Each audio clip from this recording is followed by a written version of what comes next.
And welcome to this week's edition of The Mountain Gardener. Your host, Ken Lane, talking every week about the landscapes of northern Arizona, and everything is popping, coming alive. It is so exciting, so beautiful, pleasant to be outdoors. We're spending more and more time on our back patio, which is kind of what we live for. We get this beautiful, entertaining backyard that if it's below 60, 70 degrees, it's just not nice. It's a north face, double story house. You need it to be warm. Well, finally, the last couple of weeks have been so pleasant. The waterfalls cleaned up, starting to get that sound of running water. You got butterflies. The swallowtails are definitely coming in right now. There's that's our state butterfly. Actually, everyone thinks it's a monarch. No, they just migrate through. But the swallowtails, those are our butterflies. And they're even bigger than monarchs with this long tail to them. They just are beautiful. They're like fairies out in the gardens. And so I thought I would go share some of my favorite tips for attracting, keeping, pulling in more butterflies into your yard. And this goes for pretty much all varieties. Swallowtails they get all the fame because they're so big and beautiful, and they float over, and they're always out there early, and they're out there until late in the season. Monarchs get the most accolades, I guess, or the most concern because they ebb and flow, and they migrate so far. But really, we have more painted ladies. It sort of looks like a monarch, only half the size, and more of them. Beautiful orange, black and orange and yellow. To it, it's called a painted lady. It's just beautiful. Then there's the moths that come out, these white, beautiful, just white butterflies, really. But they're moths out in the day. They're just beautiful. They're magical. Now, this same advice, so a few plants that will bring out more animation, more electricity from butterflies and hummingbirds. The same kind of flowers go for both.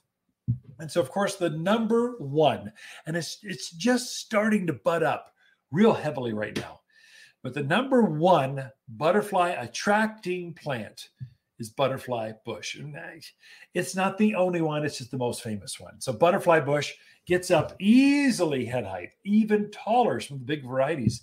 This is a big shrub. I mean, you could use it as a screen even. So you could block out your neighbors if you wanted with the big varieties like the dark night.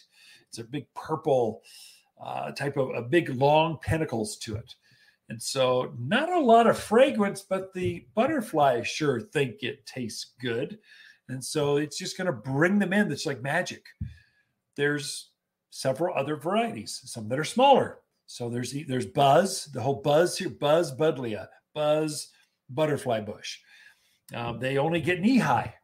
Then there's a whole other series that gets about hip high. So you pick the variety, they all have the same kind of flower, and they're all very attractive to butterflies and to you. That's number one. You can grow the dwarf varieties in a container, a raised bed. The bigger varieties, they kind of are so big, the root structure is so large that you really need them in the ground. They should be out there on their own, growing up. You can collect the colors. So butterfly bush, you're sort of like roses. You're collecting the flower colors, and there's pink and white and purples and blues, some yellows. What else? I think that's pretty much it. I'm sure there's some others I'm just forgetting about. I'm going from top of mind. And all of them are available at the garden center. All of them they need to go in now. This is the time to plant them. The number one seller, that's the number one thought of. So butterfly bush for butterflies. Okay, got it. But the number one seller by far at the garden center is Salvia greggii, or autumn sage. This is a cute little shrub. Gets up about knee high, kind of ball shaped. It's just cute. It's doesn't get overgrown, and it's just so bright. It blooms early. It blooms often. It blooms a long time. And so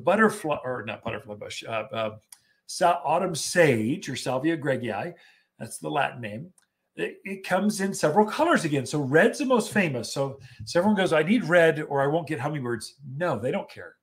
They like all colors. They'll go after the purple one just like they will the white one, just like they will the pink one, just like they will the red one. They love them all. because they've got hundreds. Literally, this shrub will have hundreds of tubular shaped flowers that just pulls them in. It tastes good to the hummingbirds and the butterflies. And it just is pretty. So it blooms a long time. It goes in containers in the ground, wherever you want it, in full sun, in more shade. It's just a consistent bloomer. It does really well here. I would say that's the number one seller. And another benefit for both of these, the animals don't seem to like them. So deer, javelina, rabbits, they leave them alone, but it pulls in the butterflies and the hummingbirds. I mean, come on. I need more plants like that. And so we're covered. Those are the ones we're going for.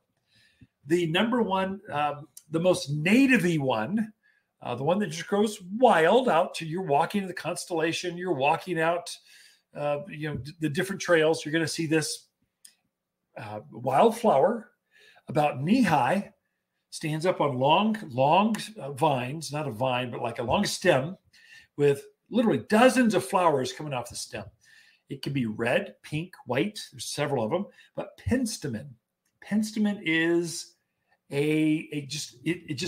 hummingbirds love it. So again, it's got a big tubular shaped flower. So the flowers on penstemon is larger than the salvia. So it's much, and they're brighter. Now you're getting into opinions. I'm a man. God only gave me 7 crayons. Some of you gals got 64, 124 pack. I've only got 7. So I just kind of like, that's the pink ones, the red ones that seem to be the real winners for hummingbirds. But, I've seen them on the white ones just as much. So they just like the taste of penstemon and the size of the flower and how easy it is to access. In fact, this is one that the male hummingbirds, they're the ones that are real productive. They hover over and go, nope, this is my flower. Like the ladies are allowed, but all you guys get out of here. They bicker back and forth, go, mine, mine, mine. If they were bigger, they'd be like seagulls or something. Mine, mine. So, but they're fun to watch as they're going after their territory, their plant. But penstemon's a true native. You get it started. You can count on it every year to come up consistently, bigger and better every year. It's just a great little plant. Another one that's in that same perennial flower is called scabiosa, or pincushion flower. Now for butterflies, pincushion. This is a purple flower about the size of a quarter. Gets up. Now the foliage is only ankle high. If that, it's very low. But the flowers hover at least a foot above the foliage. So it's really stunning. The big flowers look like they're pincushions. They just float. Like there'll be a dozen flowers that look like pincushions hovering almost like a spaceship above the foliage. It's really pretty. Generally, they come in blue or whitish colors. There's not as many color choices, but it takes the sun, it takes the wind. You folks that are up on the ridge lines, down in those valleys where that wind, you poor folks in Dewey, it just kind of funnels through that valley and comes right through there.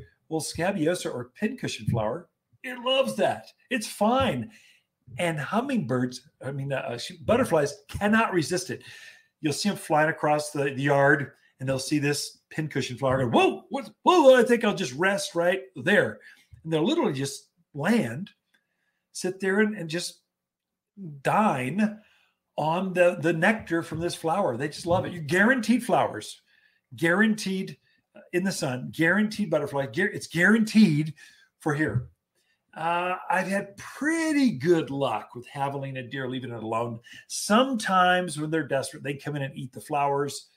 They leave the foliage alone, but they can eat the flowers. Kind of frustrating, but that's rare. Mostly they leave it alone. Probably the number one that is animal resistive, that's just bulletproof. You can't kill these. Animals are going to leave them alone, yet they're fluorescent, bright colors.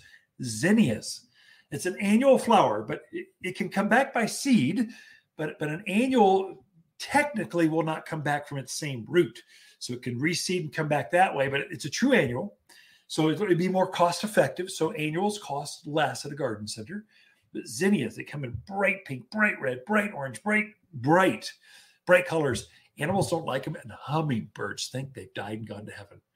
You can attract more wildlife that is pretty fun, active, butterflies, hummingbirds, and with just a few key flowers. Come in and ask us. We can help you with that. We've got Lisa Waters coming in with your garden questions. right after this.